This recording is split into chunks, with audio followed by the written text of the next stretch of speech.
بسم اللہ الرحمن الرحیم۔ رابعہ بصری اپنے والدین کی چوتھی بیٹی تھیں، اس لیے آپ کا نام رابعہ یعنی چوتھی رکھا گیا۔ وہ ایک انتہائی غریب لیکن معزز گھرانے میں پیدا ہوئیں۔ رابعہ بصری کے والدین کی غربت کا اندازہ اس بات سے لگایا جا سکتا ہے کہ جس شب رابعہ بصری پیدا ہوئیں آپ کے والدین کے پاس دیا جلانے کے لیے تیل تھا اور نہ ہی آپ کو لپیٹنے کے لیے کوئی کپڑا۔ آپ کی والدہ نے آپ کے والد سے درخواست کی کہ پڑوسیوں سے تھوڑا تیل ہی لے آئیں تاکہ دیا جلایا جا سکے۔ آپ کے والد نے پوری زندگی اپنے خالق حقیقی کے علاوہ کسی کے آگے ہاتھ نہ پھیلایا تھا، چنانچہ وہ پڑوسی کے دروازے تک تو گئے لیکن خالی ہاتھ واپس لوٹ آئے۔ رات کو رابعہ بصری کے والد کو خواب میں حضور پاک صلی اللہ علیہ وسلم کی زیارت ہوئی اور آپ صلی اللہ علیہ وسلم نے رابعہ کے والد کو بشارت دی کہ تمہاری نومولود بیٹی خدا کی برگزیدہ بندی بنے گی اور مسلمانوں کو صحیح راہ پر لے کر آئے گی۔ تم امیر بصرہ کے پاس جاؤ اور اسے ہمارا پیغام دو کہ تم یعنی امیر بصرہ ہر روز رات کو 100 مرتبہ اور جمعرات کو 400 مرتبہ درود کا نذرانہ بھیجتے ہو، لیکن پچھلی جمعرات کو تم نے درود شریف نہ پڑھا، لہذا اس کے کفارہ کے طور پر 400 دینار بطور کفارہ یہ پیغام پہنچانے والے کو دے دو۔ رابعہ بصری کے والد اٹھے اور امیر بصرہ کے پاس پہنچے۔ اسی دوران آپ کی آنکھوں سے خوشی کے آنسو جاری تھے۔ جب امیر بصرہ کو رابعہ بصری کے والد کے ذریعے حضور پاک صلی اللہ علیہ وسلم کا یہ پیغام ملا تو وہ یہ جان کر انتہائی خوش ہوا کہ وہ نبی آخر الزماں حضور صلی اللہ علیہ وسلم کی نظروں میں ہے۔ ماشاءاللہ۔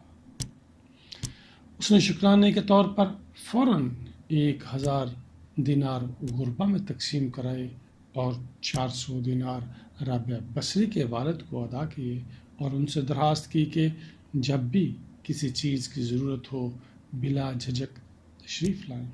کچھ عرصہ بعد رابعہ بصری کے والد انتقال کر گئے۔ اسی اثنا میں بصرہ کو سخت قحط نے اپنی لپیٹ میں لے لیا۔ قحط کے دوران آپ یعنی رابعہ بصری اپنی بہنوں سے بچھڑ گئیں۔ رابعہ بصری ایک قافلے میں جا رہی تھیں کہ قافلے کو ڈاکوؤں نے لوٹ لیا اور ڈاکوؤں کے سرغنہ نے رابعہ بصری کو اپنی تحویل میں لے لیا اور آپ کو لوٹ کے مال کے طور پر بازار میں لونڈی بنا کر بیچ دیا۔ آپ کا آقا آپ سے انتہائی سخت محنت و مشقت کا کام لیتا تھا، اس کے باوجود آپ دن بھر کام کرتی اور رات بھر عبادت کرتی رہتی اور دن میں بھی زیادہ تر روزے رکھتی۔ اتفاقاً ایک دفعہ رابعہ بصری کا آقا آدھی رات کو جاگ گیا اور کسی کی گریہ اوزاری کی آواز سن کر دیکھنے چلا کہ رات کے اس پہر کون اس طرح گریہ اوزاری کر رہا ہے۔ وہ یہ دیکھ کر حیران رہ گیا کہ رابعہ بصری اللہ کے حضور سر بسجود ہیں اور نہایت عاجزی کے ساتھ کہہ رہی ہیں، اے اللہ تو میری مجبوریوں سے خوب واقف ہے، گھر کا کام کاج مجھے تیری طرف آنے سے روکتا ہے، تو مجھے اپنی عبادت کے لیے پکارتا ہے، مگر میں جب تک تیری بارگاہ میں حاضر ہوتی ہوں نمازوں کا وقت گزر جاتا ہے، اس لیے میری معذرت قبول فرما لے اور میرے گناہوں کو معاف کر دے۔ اپنی کنیز کا یہ کلام اور عبادت کا یہ منظر دیکھ کر رابعہ بصری کا مالک خوف خدا سے لرز گیا۔ اس نے یہ فیصلہ کیا کہ ایسی اللہ والی کنیز سے اپنی خدمت کرانے کی بجائے بہتر یہ ہوگا کہ خود اس کی خدمت کی جائے۔ صبح ہوتے ہی وہ آپ کی خدمت میں حاضر ہوا اور اپنے فیصلے سے آپ کو آگاہ کیا۔